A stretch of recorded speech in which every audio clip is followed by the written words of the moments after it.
आम 4 सेट दाखल करमर सबू एमएलए 40 जन 50 ऊर्ध एमएलए थे 4 सेट दाखल करार 4 सेट आम दाखल कर निश्चित भाव दल स्ट्रेंथन हम आम राज्यसभा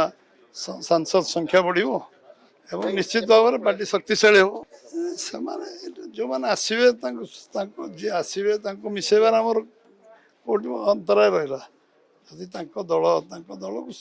दल लोक चाहिए संगे रही आम सागर आसवे आम नबार कौन असुविधा अच्छे निश्चित भाव में दल स्ट्रेंथन हम राज्यसभा संख्या बढ़ जोटा जोटा आज आज आगामी दिन में कौन हम किए कह उपकूल आम शक्ति शक्ति बढ़ला बोल तो आम सरकार को आइलु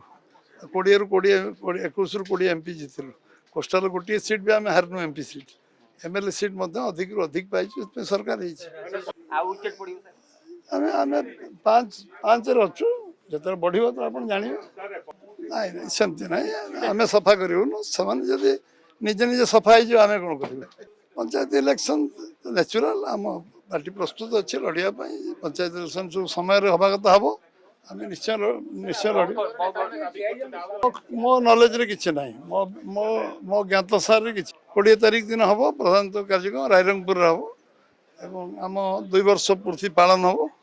12 वर्ष पूर्ति केंद्र सरकार और 2 वर्ष पूर्ति ओडिशा सरकार प्रधानमंत्री आसवे ओडिशा और रायरंगपुर आसवे